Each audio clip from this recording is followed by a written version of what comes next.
Today's lesson is chocolate tempering and chocolate work. While I melt the chocolate, I'm going to discuss the science of tempering. So far in class, we've used coating chocolate. This week, we are using couverture chocolate. Coating chocolate does not need to be tempered in order to set. This is because coating chocolate does not contain cocoa butter, which is the fat found in the highest quality, or couverture chocolate. Most fats have two states, solid and melted. Cocoa butter has 6 states, known as beta 1, 2, 3, 4, 5, and 6. We have to go through a process called tempering to manipulate the fat crystals in the couverture chocolate to set in the beta 5 structure. Why? Because all of the other beta structures are unstable, and the resulting finished chocolate products will end up with undesirable qualities, like having a gray film called bloom, or a dry, crumbly texture. Only the beta 5 crystals set up properly. The first step in tempering any chocolate is to melt it to 45 to 50 degrees Celsius. This will destroy all pre-existing crystal structure of the cocoa butter and basically wipe the slate clean. Keep the induction burner on very low and stir the chocolate often. Do not allow any steam to get into the chocolate, as any moisture will cause it to seize.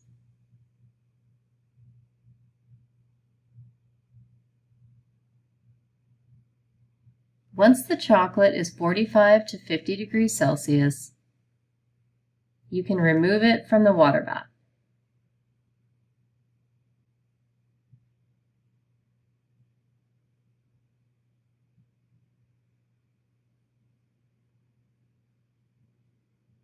Stir the melted chocolate well. We are going to temper the chocolate using what is called the seed method. This is where you take 15 to 20% more unmelted chocolate and slowly seed it into the melted chocolate to cool it down. Start by adding half of the seed chocolate in, then stir slowly until it is completely melted.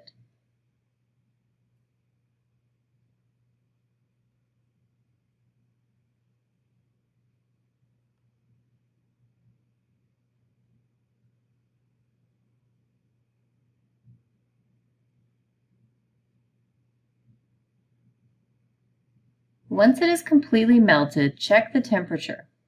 To temper dark chocolate, it must be cooled to a working temperature of 31 to 32 degrees Celsius.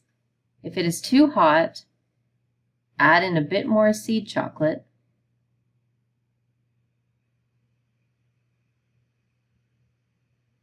and then stir again.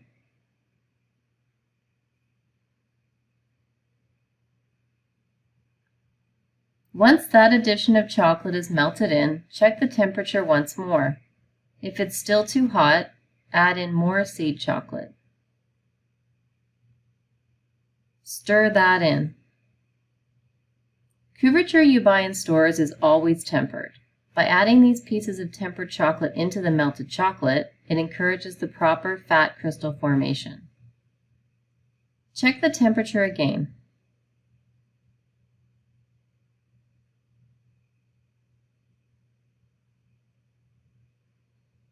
This chocolate is 33 degrees Celsius, which is 1 degree too hot.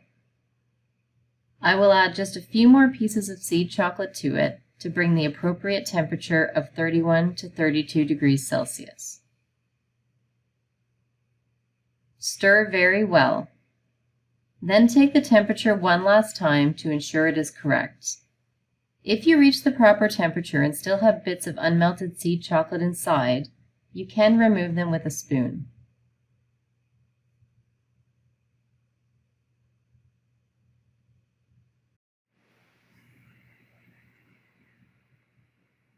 Now you have to check that the chocolate is properly tempered. To do this, dip the tip of a palette knife into the chocolate,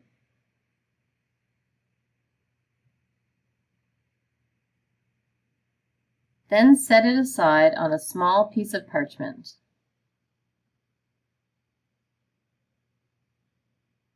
Another way to check is to dip a piece of parchment itself into the chocolate.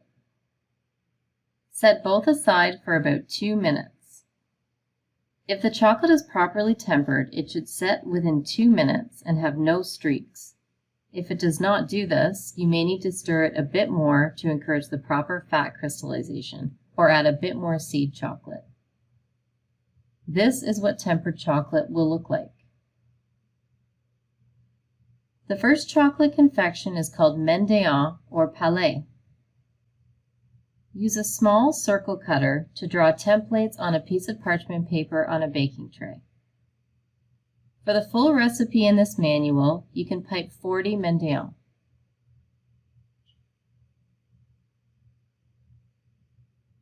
Place a piece of plastic over top. You can also use plastic page protectors to mimic this. Chocolate will take on the properties of where it sets up, so piping it on plastic will make it shiny on the bottom. Your mise en place for this is quartered dried apricots, dried cranberries, and toasted cooled almonds. Make a large paper piping cone and fill it 3/4 full with the tempered chocolate.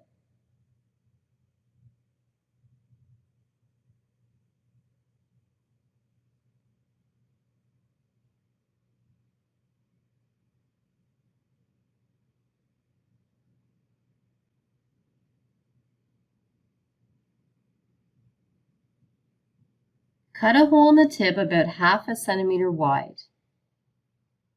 Hold the piping bag very still, slightly above the tray. Squeeze until you get a nice mound of chocolate that fills your templates.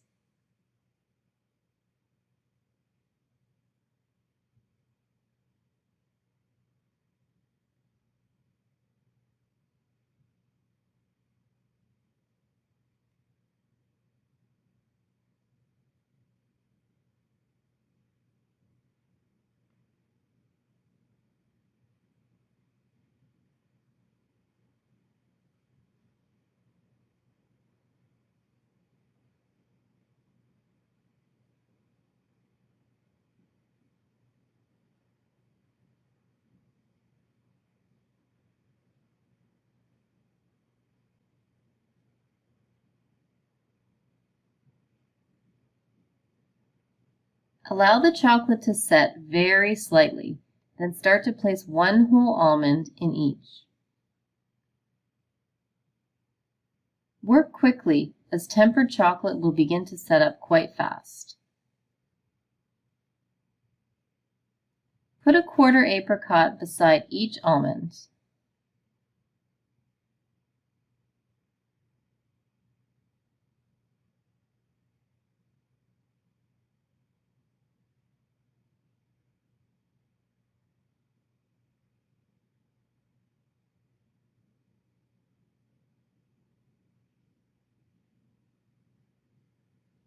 Then add 1 dried cranberry onto each one.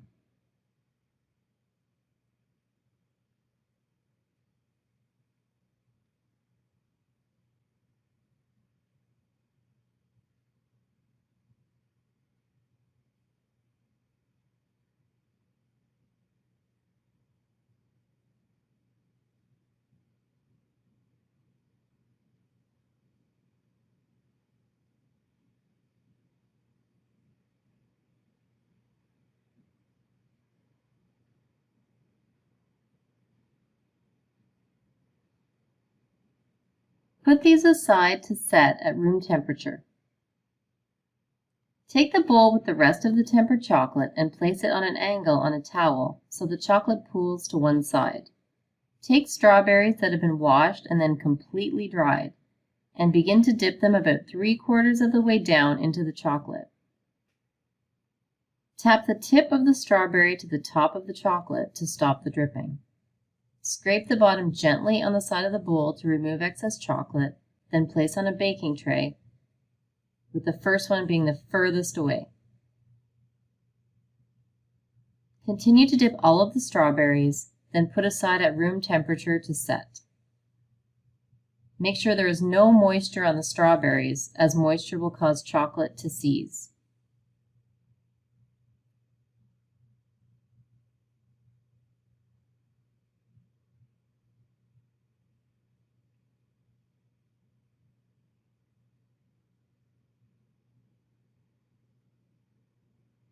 Take the remaining chocolate and divide it evenly into 2 bowls.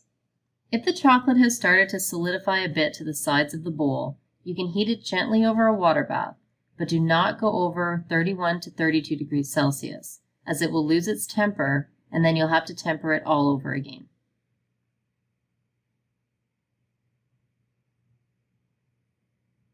One bowl will become cornflake haystacks.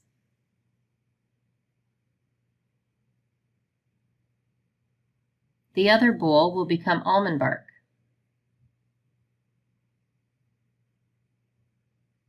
Add the almonds to the chocolate and stir well to coat them evenly.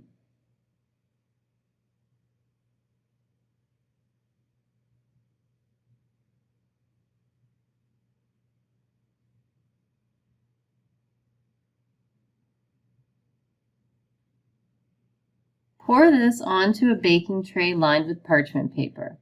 If you want, you can also place plastic on top, but it's optional.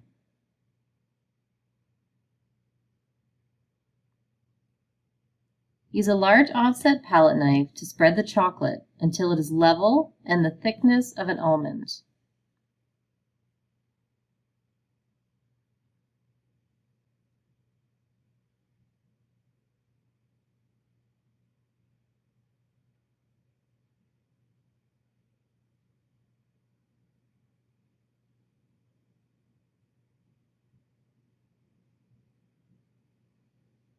Tap the tray to allow the chocolate to settle and flatten out.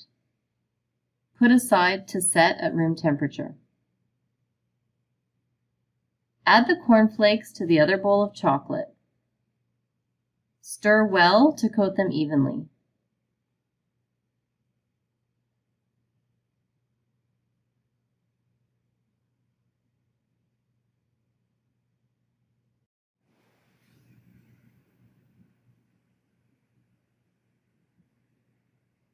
Use a spoon to spoon mounds the size of a toonie onto a baking tray.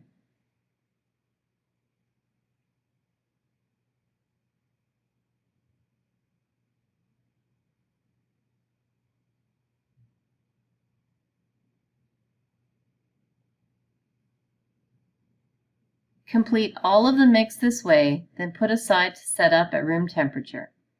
Once the chocolate on the strawberries has set, melt white coating chocolate over a water bath and put into a piping cone. Drizzle each strawberry with thin white lines.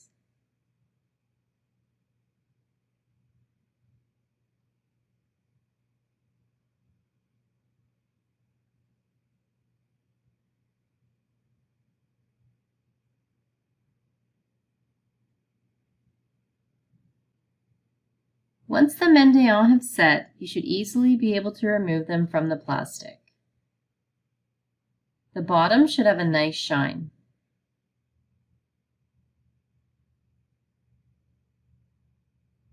You can present the mendiant in small bonbon cups.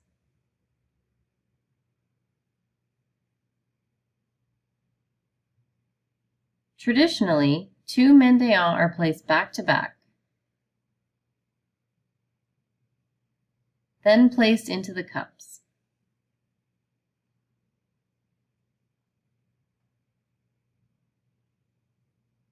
Once the cornflake haystacks are set, they should easily lift off the tray. They will be irregular shapes. You can also present these in bonbon cups. Fold the sides to widen the cups.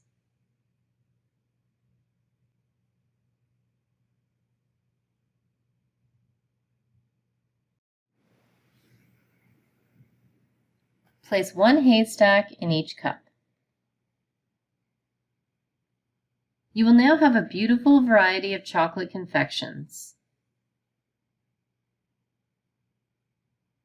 Break the bark by hand into large, irregularly shaped shards.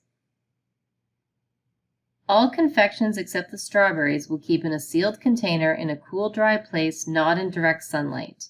The strawberries must be stored in the refrigerator. Now enjoy the fruits of your labor.